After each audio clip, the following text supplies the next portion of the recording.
X-Men, X-Men, this is the day, X-Men, X-Men, coming your way. Hey guys, Movies and TV's on the ball here. Steve-O coming at you with my friend. Jay. And on this episode, we are looking at the 1989 pilot for X-Men, the animated series. The first try that they tried to bring the X-Men to animated television. This was back in the 80s. Right. And this one was actually on video that people could rent from Blockbuster years ago, like Gotcha. years ago. And that's how I kind of found out about it. Was I think it was one of those movies that I got for like Christmas or something, Right. where you put it in, and what was cool about it is like, well, not cool, but they would show. This is how retro it was, because this came out in 1989, and I guess the sales were around maybe in the 90s and 92. Right. And because they would have the first preview commercial they'd have is it's Spider-Man and his Spider-Man video games for this Nintendo, which was Spider-Man versus the Sinister Six, Gotcha. or Revenge of the Sinister Six, and then which I actually had on Nintendo. Did you beat it? I don't remember. I think I got to level 2 where I had to face Electro, and Okay. Electro would like I'd die every time. And then I do remember, and then X-Men, which I always wanted. This is one of the reasons why I'd love to get a Super Nintendo is play Spider-Man and the X-Men in Arcade's Revenge, Okay. which was which was where they got all the X-Men. Because I think at where they got all the X-Men, and I think the only one they actually added to that game, because on the commercial they say, and Gambit's electric cards. I gotcha. So, but I just remember, and then of course we have to talk about the Spider-Man saying, Oh, "Hey yeah, kids, register you to want to vote." register to vote?" Which was like, how old do you think we are watching this? Probably 8 or 9 or 10. Right. And I guess we're watching it. well, we're watching it now, so like, okay, Spider-Man, I'm registered to vote. But or how old you think we are at the time when it was released, Right. that kind of thing. But it was a live action Spider-Man who'd go, and don't forget to register, be a voice, have your voice. So this was a pilot, and it was called Pryde of the X-Men because it brought Kitty Pryde. Now Kitty Pryde, I think, was a real big hit back in the 80s during the comic books. Okay. She was kind of Wolverine's best friend in the comics, somewhere around there. She showed up in X-Men Evolutions. Right. She was more hip and did a lot Yeah, I more remember. stuff. Remember that. Yeah. But this one, the pilot opens up where it shows this. It kind of explains. Well, the pilot first opens up where Stanley, who's like trying to sell this. Right. It's They like, sort of throw a lot at you fast. yeah. And there's like exposition, and he's like, "Hi, true believers, it's me, Stan Lee. Look around you. Who amongst your friends, your parents, is a mutant? One who's born with strange and unusual powers. Now there's some mutants like the X-Men who fight for good, and then there's because I was listening. Was it Brotherhood of Evil? Brotherhood of Evil Mutants, and I was listening to a podcast review this show, and he said, and they've been trying so hard to justify calling themselves the Brotherhood of Evil Mutants. Yeah, definitely not as like black and a lot more black And white in this one, Instead of, like, which grays I think with the movies and I think this one really sort of states the X-Men are good, Magneto's group is evil, right, and fights. I mean, it is that, and so Magneto, it starts out with Magneto's in this case, and what I did, listening found out and did some research. Right. Magneto is voiced by Earl Bowman, Right. and Earl Bowman, for those who do not know, is the psychiatrist in the Terminator movies. Is that when they're interviewing Sarah Connor? He's like, and he's like, "How's the leg, doctor?" That's him. Right. And he was also in Terminator 3, where he's like, "Now I dealt with this 14 years ago." But he's the voice of Magneto, and Magneto's like, I am Magneto, release me, I Right. demand it. And then you have this colonel who's got this cigar, and he's like, he's a stinking mutant, Right. and he's too dangerous to live. And you're like going, gosh, they really did bring in the prejudice, which I Right. think they really elevated in the X-Men animated show, the 90s X-Men animated show. But he's a mutant, he's deserves to live, and so they're driving down the road, and Is it White Queen? there's quicksand. Who's the white? Is it the White? The White Queen. Yeah, she like sort of does. She does hallucinations, right? Yeah. Yeah, she sort of manipulates everyone to thinking it's like the roads. They're sinking into the road. Sinking. He's like, quicksand, quicksand. He's like, we're in the middle of a highway. Right. And with seeing the comics, I think Emma Frost, or the White Queen, is Cyclops' wife, like second girl. Like in the comics, he and White Queen get together somewhere. Okay. So is White Queen not normally with the Brotherhood of I don't with think Magneto? She's with the Like a third party type? yeah, she's with the I want to say the House of, not the House of M, the Hellfire's Club. Okay. I think she's got some connection with them. Gotcha. So, but I think with a lot of these X-Men Right. animated things, you really have to. You have three things you need to have. You need to have Wolverine, because he's sort of the face. Yeah. face. Cyclops, because he's the leader of the group. Right. And I think you've got Professor X. I think the only three that are really sort of Right. not changeable. Yeah. Well, speaking of the animation, I thought the animation on this was good. I don't know. It looks The better. animation quality for like the 80s, I thought was really high. Yeah, At and I least. think they did a really good job with it. So I guess back to the story. Right. So White Queen tells everybody that there's quicksand, and she releases Magneto, and he's like, "I'm free," and he's do like, evil. "Yeah, exactly." And he says, and he's like, "What are you doing? Swatting a net?" And he throws him in a puddle, making them all wet. And he says, "That dangerous mutant. There's no hope for the rest of us." Cut to the Xavier's mansion. Right, and he's like showing Kitty Pryde around. Well, it's what I liked is she's kind of this girl who's like gets this letter and goes, "Hey sir, can you wait?" And he says, "Beat it! This place gives me the creeps." And the cab driver drives away. What you? And then she gets a letter that says, "Dear Kitty Pryde, you are a mutant." There's a lot of exposition because this is a pilot. Right. You're a mutant. You Dear have a Harry, you're a wizard type. you have a gift called fate, where you can walk through solid objects. You call it phasing.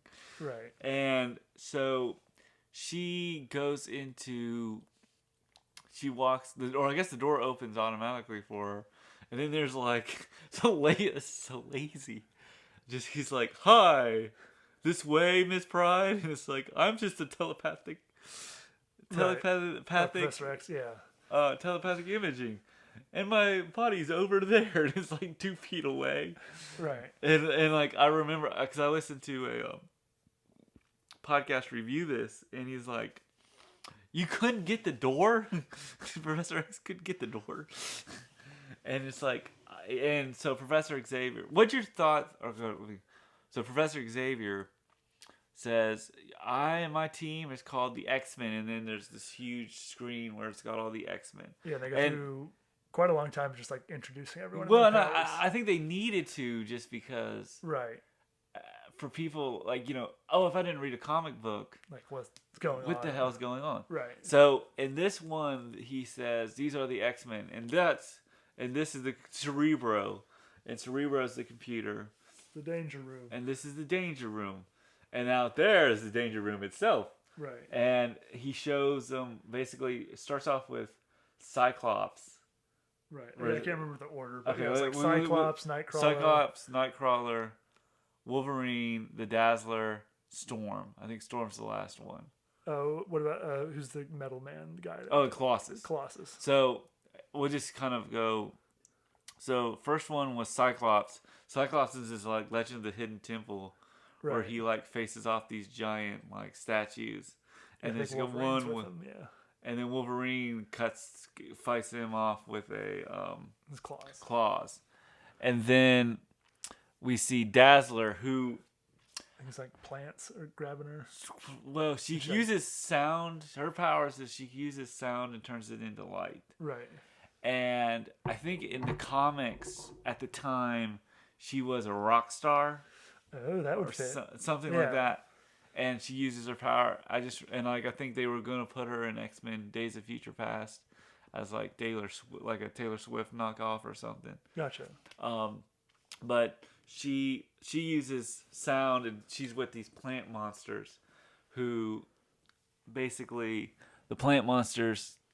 She uses light and destroys the plants monsters. Right. Then it's Nightcrawler. Is it Wolverine? I think we already. Yeah, Nightcrawler sort of teleports around. And he fights the. I think the same thing with Wolverine and then with the Okay, yeah, robot because things. Cyclops or not Cyclops, Nightcrawler basically pops around and kind of tries to disfigure this giant monster, Right. and then Wolverine shows up and uses his Just claws, stabs it. and then I can't remember.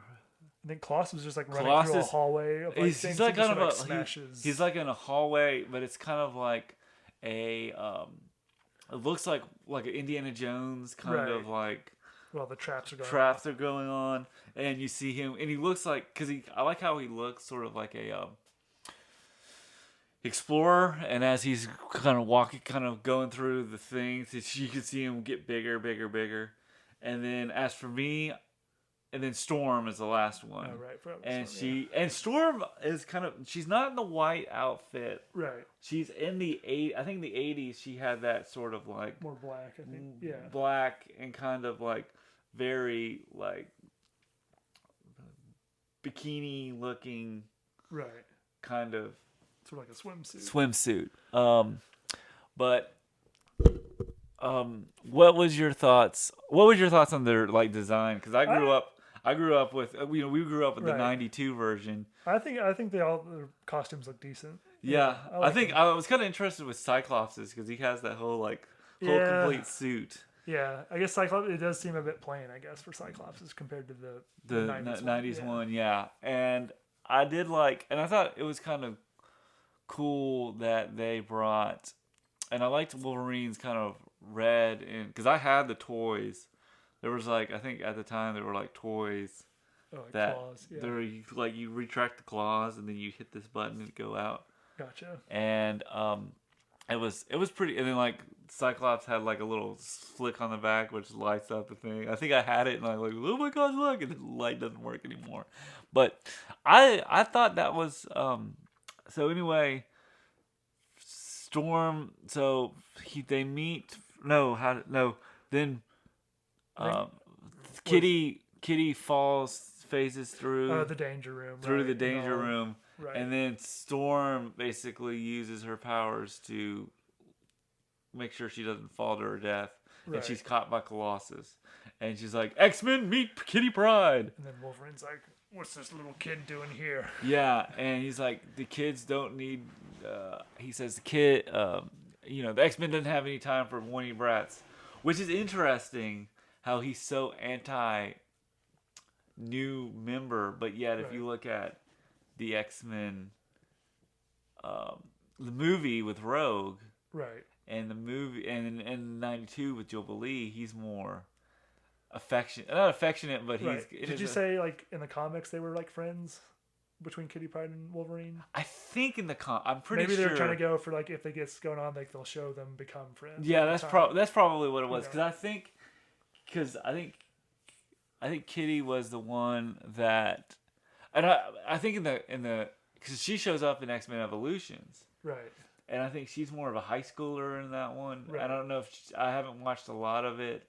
Or it's been one of those shows I've kind of caught every once in a while. Right. But so it goes kind of fast because it sort of goes after that. They're like, Kitty, we'll meet Kitty Pryde, and then choo choo choo choo choo, and they're like, "What's that? Our training session is over. It's time to go into action." Right. So, Cyclops and the rest take the Blackbird, Right. and Wolverine and Nightcrawler have a A motorcycle or something? no, they got a plane as well, like a Oh, okay. I can't remember. I can't remember, but like they fly off to see the Blob. Right, because Magneto set up a distraction to get Yes, them out of the house. the mansion. So they go see the Blob and Pyro. Now, so before I go there, and then Magneto looks up and says, "Juggernaut, it's your turn to go and go and take down your brother." And what I love is he shows up and he just knocks off two trees, and then two guns show up, and then Professor X gives him like, "That's Magneto, my sworn enemy. Right. He's blah blah blah. He's he wants to just his mission in life is destroy the X-Men, and of course, it's my stepbrother Juggernaut, which is in the comics." Right. And Juggernaut comes in. He's like, "Hey, Charlie, no good welcome for your stepbrother." And I love what he says because it's really snippy and they're like brothers. He says, "You're always welcome in my home. It's the choice of friends I have a problem with." And this kind of makes them sound like brothers. And I think in the I read some comics, like 2000s, where Juggernaut really becomes a lot more of not a good guy, but more of sentimental. Gotcha. Because there's this kid called Fish Boy that he lands on, which just looks like a. Right. It's interesting, but anyway, So, I guess we'll go through the plot. So, Juggernaut is like, so Magneto says, give me. Shows up and says, "Juggernaut chooses his friends wisely. Now give me the circuit," and then Kitty. And then Professor Xavier says, "Here's Cerebro's circuit. Run, Kitty, run!" And Kitty phases through, and then she's cornered by Magneto. And I love that scene because she's like, "Come here, girl, mutant, never." And Magneto really says his philosophy of you don't who, humankind doesn't care who you are. Right. And she's like, "No, mutants and humans don't have to be enemies." And then I love how he gets the cords. Oh, the wires. The wires turn up and they kind of snake and they shock her. And she faces into the wall. And he grabs the orb and says, "The world is mine." Right. What'd you think? I mean, I feel like Magneto in this one is a lot more of a cut and paste villain. Yeah, he is, yeah. There's no kind of... There's no depth, which I can understand because I don't think at the time in that era, a lot more, there's not as much as like depth. like He-Man and Skeletor. It's like, like good there's guy, bad guy. Yeah. And so he gets the orb. They go. So then, meanwhile, the X-Men are in the spaceship. They go to Asteroid M, which is Magneto's based in the comic books. Right. And because Magneto's diverted a comet to destroy the Earth. And so, but they have to rescue. But like Magneto's kidnapped this family, which they're just there for there, and they're like in a fire case, and they're pleading with him like, "Please help us." And Pyro and the Blob are there, and he says. Pyro's like, Pyro says, "Oh," and he expositions, and the X-Men show up, and Cyclops says, "Let the hostages go, Pyro." Oh, and you want to talk about that? Yeah, so then they save the hostages. I think this was the distraction. Right. Yeah. And so then I think they just had a scene where Nightcrawler goes to locate and gives her like her doll. Yeah. And the kid's like, "Oh, thank you," but then the parents are like, "Get away from her." Well, and it's kind of interesting, and just showing more of like the prejudice of it. Yeah. But like I've noticed that in this one, it's like, "Oh, you saved my life." Well, oh, I see. Oh, it's like it is that sense of like a mutant. Say, "Hey, I got your purse back," and he's like, "Well, thank you." "Get away from her, you freak!" And I mean, it's really quick too. Right. I mean, this whole pilot's quick, but Right. I kind of noticed that they don't really they don't. There's not that much backstory, but you're in like a 25-minute pilot. Right. You really gotta And they get it going. Like 30 characters. 30 characters. It is hard. I mean, it's hard. So they rescue that family. The And then I family. think now is when they go back to the mansion and then they go to space to they go stop Magneto. Magneto. And Magneto. I'm trying to think. God, I just watched this. Okay, so where was I? I think they're on the way to the asteroid. They all get So the they're, Blackbird. they're They all- tell Kitty to stay back. Yeah, so they're in the Blackbird, and it says, "Kitty, you need to go back. You can't stay here." And then Kitty is like, She like stows away on the ship. stowaways on the ship. But I like what they did is where, and then she stows away on the ship, and Professor X goes like, "Oh, I know you're hiding in the locker room." Right. Yeah, and then she's like, "But Magneto's gonna destroy my world, my home and my world too." Uh-huh. And he says, "Well, it's almost like, I guess you can go. Good luck, Kitty." Right. And even though you're 14 years old. you're 14 years old and you don't know what the hell you're doing.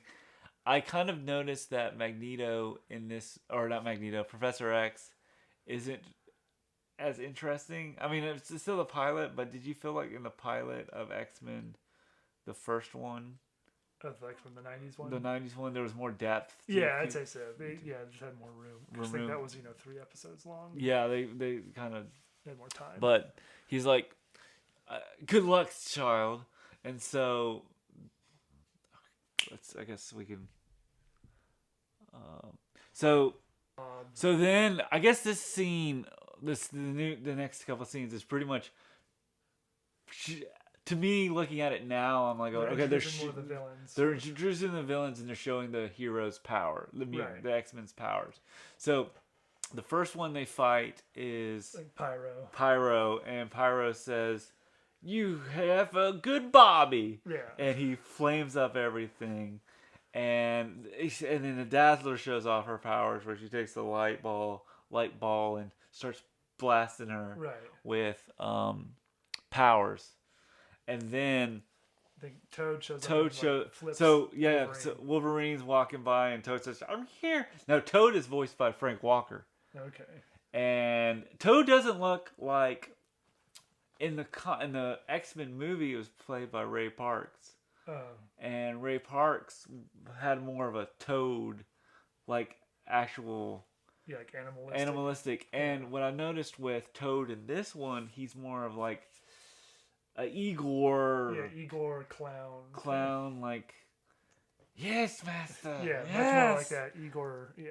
And what I noticed and that's the thing, I liked how he kind of was sort of like that kid, because then when he gets the orb back, there's a scene where he goes, "Good job, Toad. Now go play in an air duct. Play. And she chases the dragon around. But so Toad and Wolverine fight, and he's like, and Wolverine says to Dingo, "All right, Dingo, we're gonna take you on." And what's interesting is, so then I'll explain it once we get done with the thing. So then Colossus and the Juggernaut run into each other, and he's like, "I'll take care." Juggernaut's like, "Ooh," and Juggernaut's big in this one. Right. I think he's always been pretty. Yeah, he's like the size of like 2 people tall. 2 people or tall. more, Yeah, it's like 2 J's together. Yeah. What I liked about that is I liked how they fought off each other, because what's interesting is in the X-Men the 90s animated show, Professor Xavier or Colossus and Juggernaut frames Colossus for the bank robbery. Remember? It was that. I can't remember that episode. But they have they kind of fight each other. Right, because their powers Are similar. Yeah. So, but it's sort of like, show the fight, keep going. Show the fight. Here's what they can do. Now we got to keep going. Right. So then, and they do this whole thing with this air duct, which is pretty cool. And then I think who was it after I that? think it's the Blob and Nightcrawler. Blob and Nightcrawler, and he's like, "No power on Earth can move the Blob." And Nightcrawler says, "I wouldn't dream of trying." Yeah. And he poofs off, and then he gets to see Magneto. Magneto's like, "You're too late. The comet's gonna hit the Earth in only a few seconds." And he's like, "Not if I can help it." And then Magneto tries gonna go to blast. I think blast Nightcrawler. Kitty just tackles him, and then when Kitty tackles him, it breaks the circuit. So Right. So Nightcrawler has to be part of the circuit. They get out of there. Professor X is like, "You need to get to the circuit. You need to get on this. Teleport right before the comet." And then they're like, "Oh no, will he do it?" And he pops out, and he's in space, but he's about to fall to Earth.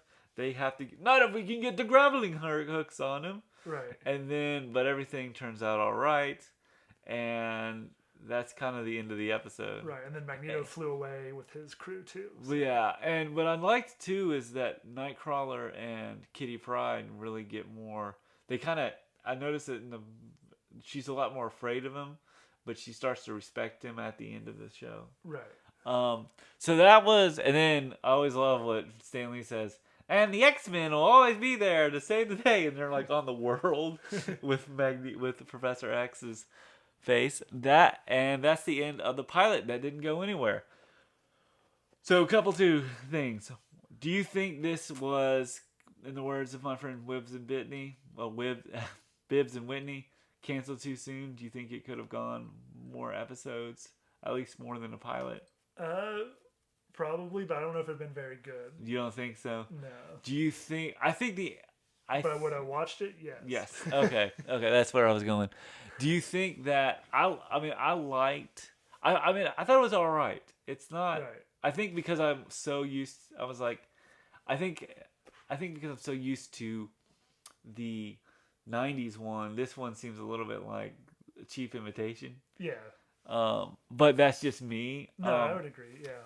But I feel like they did a pretty decent job of for what they had in like 22 minutes.